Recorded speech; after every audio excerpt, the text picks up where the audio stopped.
Welcome back, ladies and gentlemen. This is part 10, the final part, and I'm going to end it all off with Wheel of Fortune live play, one of the rarest Wheel of Fortune games to ever exist. My story with this game began in late summer, early fall of 2004.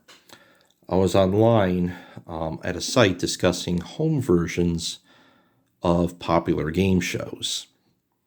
And the site's front page had some updates stating if there were going to be new home adaptations. Well, this one update had this Wheel of Fortune game from Tiger Electronics called Wheel of Fortune Live Play.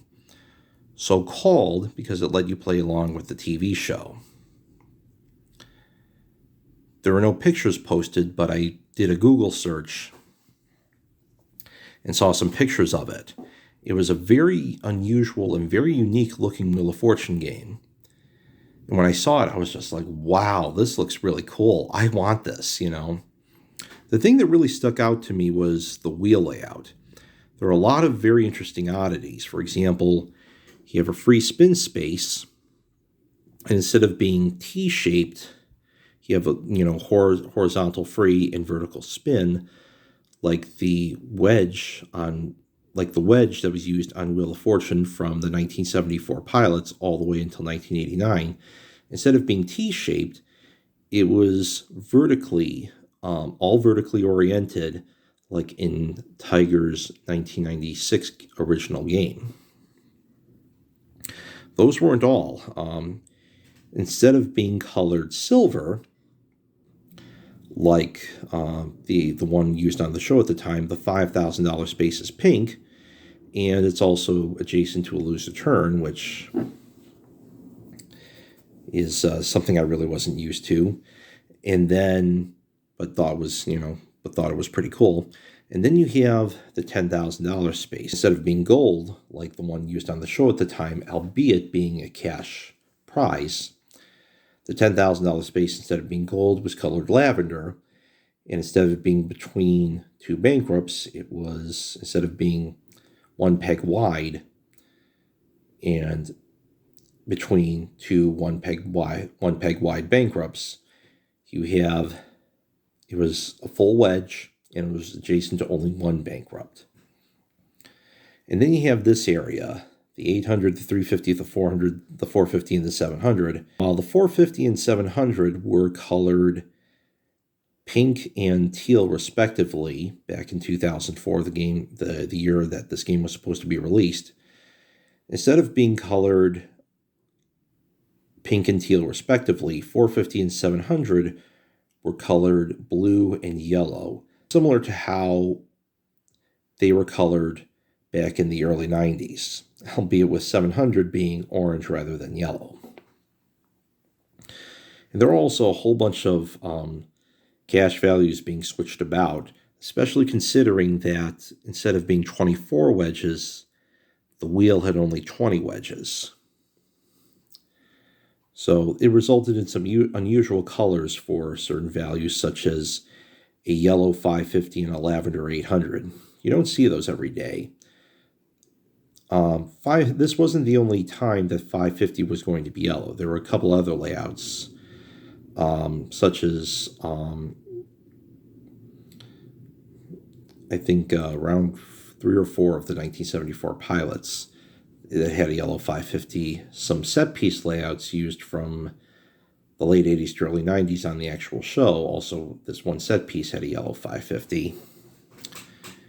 So after seeing those oddities in a white ring around the wheel, I'm thinking to myself, I would really like to see how this spins. I'm sure you just you push a red button at the center of the wheel, and there's going to be a light that goes around. That was my best guess. So I figured that would be the case. But I was so excited to see for this, and I was really hoping that this would be the number one gift in my Christmas stocking that year, holiday of 2004. Unfortunately, it was not to be. Shortly after 2005 began, I read online that Tiger had canceled the release of Wheel of Fortune Live Play, and it left me very, very crestfallen, as I knew I was forced to pretty much give up hope at that point. However, about 2 years later, it was December of 2006, hope was rejuvenated when I saw an auction on eBay for this Wheel of Fortune Live Play game. And I remember it was packaged. It was an auction. The game was completely packaged, and instead of being under the Tiger Electronics label, it was actually under the Parker Brothers label. Now, both Tiger Electronics and Parker Brothers are owned by the toy giant Hasbro. So to see that, I was like, wow. But then I let it slip. I really don't know for sure how I let it slip. There's a huge myriad of reasons why I let this slip. I thought, oh, they're gonna get it for my parents are gonna get it for me or something like that, and it just never happened. And I just let it slip, and it was $15 for this thing, and that was half the original manufacturer suggested retail price that this game was going to be. This game was going to go for $30. So the listing was for only $15, but there was a bid on it. Now, considering that this was an auction, even if I went for it, that didn't mean I was going to get it. Anyone could get it. But it was still just a real pain knowing that I really didn't make any effort into trying and getting it, at least putting in a bid on it. So that was kind of very, very disappointing. But even with that listing, I got hope. If there was one copy going around on eBay, there have to be more copies in existence. There just has to be. A few years later, about 10 years ago, in late 2011, I got another Wheel of Fortune handheld game that functioned very similarly to how the live play game was going to function. Only instead of coming out in 2004, it came out way back in 1988 by Mattel, and they also released 2 Wheel of Fortune VHS tapes for it. Each of these tapes contained 90 puzzles. And how the game worked: you turn on the game, you point the game towards the TV screen, and it didn't just work with these videotapes. It also worked with the actual show from August 31st, 1988 to September 1st, 1990 at least. So if you're going to play along with the TV show or with these VHS tapes, you just basically point the game at the TV screen, and using light signals, it would go straight to your game through this little receiver right here. Just so you know, it will not work with modern day LCD television sets such as this one. It will only work with those old cathode ray tube or CRT based television sets. But even so, you can still play. You can still make up your own puzzles and have other friends and family try and figure out the puzzle that you put in. So after getting these games and learning that, here we go, Veil, VEIL, Interactive Television Technology company, they actually helped develop this Wheel of Fortune game. And when I read that, I was like, hey, I also know that they were also helping develop the Wheel of Fortune Live Play game. So my hope really began to increase.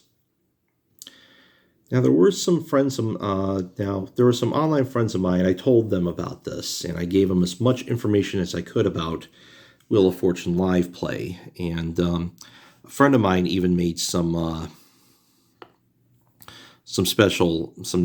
he did a couple nice things for me. And he made a fellow wheel artist, he made a pink $5,000. He made some pink $5,000 spaces for me. He made some lavender $10,000 spaces for me. That was really nice of him. I'm going to keep him anonymous because just to be on the safe side. That was really nice of him. But like I said, that was really nice of him to make those for me. And, time really didn't, ever since seeing the game back in '06, it really didn't do much time didn't really do anything to make my obsession with live play fade into oblivion. In March of 2008, I made my first attempt at the wheel layout used in the game. I'll provide you some links to the illustrations. And then in 2010, I made an updated wheel illustration and put that up. Again, I'll provide a link to that. That was pretty much all I knew about the game for many years. But in November of 2017, the same friend of mine who made these pink and lavender $10,000, $5,000 space, he actually attended a Wheel of Fortune convention in New York City. He was at the Paley Center in New York City because Wheel of Fortune was celebrating its 35th season in syndication. And pretty much everything that he knew about the show, everything that us Wheel of Fortune fans knew about the show, was already being shown at the Paley Center. There was nothing really more to know, except for one thing. My friend went to this one gallery of Wheel of Fortune merchandise, and he comes across something, and I can just imagine he's thinking, Bill, just you wait until see this. Just you wait until you see this. And it was a new and packaged copy of Wheel of Fortune Live Play. So he was very nice enough to take a picture of it for me. And, a lot of other online friends were asking him, how did it go? Did you enjoy it? Learn anything new? And he said, no, I didn't really know much more than that. But Bill, I thought I'd show you something. They had this little gem on display here. So he shows a photo up at this online forum where we talk about Wheel of Fortune all day and all night. And when he showed me the photo, I just went haywire. I was like, what? Are you serious? Are you kidding me? No way. Come on, please tell me that they gave it to you when they were finished with it. And he said, no, this is just for display purposes. And it's just, all right. Hey, but I thanked him. That was very, very nice of him. Very nice and very thoughtful of him to show me a picture. Nevertheless, that was very nice of him. So I appreciate him doing that. So that really put my obsession with getting Wheel of Fortune Live Play into overdrive. I was very patient. I was, despite waiting years, I was very patient. I was very patient. I was determined. I was obsessed with it, perseverant. Yeah, it was very determined to get my hands on this thing. I figured hopefully one day it'll happen. And finally, I'll never forget it. It was just before 5:30 on the evening of December 27th of 2019. I had just woken up from a afternoon nap. I was searching eBay through the app on my phone, and all of a sudden I saw a listing. I mean, I had the patience, I had the determination, I had hope. All I needed was the luck part. And ultimately the stars aligned. And that evening, and I saw it. And this time it was $30. Buy it now. And I didn't hesitate. I didn't give it a second thought. After 3 tense days, the game finally arrived, ending an odyssey that lasted over 15 years. I mean, when I finally got this game, ladies and gentlemen, I was very, very, I was just emotionally overwhelmed. I was just so excited to have it. And that was actually one of the reasons why I tell this story to a whole bunch of people that I know personally. But it's not the only reason. excitement is not the only reason. I have a story about patience. And that is something that people need to learn a little bit more of these days. Patience is a virtue, ladies and gentlemen. You know, the grocery store where I work at, has a lot of impatient people out there, and you have some kids who want stuff now. And I've told their parents, I said to them, you know what? I'll tell you what. I had to wait 15 years for something very, very special, and I finally got it. So if I can wait 15 years, I'm sure your kid can wait a little bit longer, can wait maybe a week or so before you come back with what you want. I have some very interesting stories of how I got many of Tiger's other Wheel of Fortune games, but this one tops them all. But before I go, I wanted to let everyone in on something. I know, to everyone in the Wheel of Fortune fan community, I know you may not be able to touch this or see this with your own two eyes, at least apart from videos and photos that I have up on Instagram and here at YouTube. But the best thing I can actually give you is video of, I can still show you some pictures and photos of this thing in motion. And when I finally got this game, I made my first spin, and it was my first spin of this. It was, I got to see how the wheel spun. Sure enough, it was a light that traveled all around the wheel. What did surprise me was it changed colors as it did so. And my first spin was free spin. How about that? Pretty cool. But like I said, to everyone in the Wheel of Fortune fan community, you may not be able to see it personally, but I can still show you some photos and videos. After all, to everyone in the Wheel of Fortune fan community, whether it's me or you guys, this one is for you. This one is for everyone. This game is for everyone in the Wheel of Fortune fan community. I didn't just get this for myself. I got it for you guys as well. And I'm so happy that I have it. I just wanted to see this thing in action, but I got it. And I didn't just get it for myself. I got it for you guys. So this is for everyone. And there have been some people who have been very helpful with me trying to get it. And I can't even begin to tell you for all the help that you gave me. Everything that you could have done for me, I very well appreciate it. So, thank you.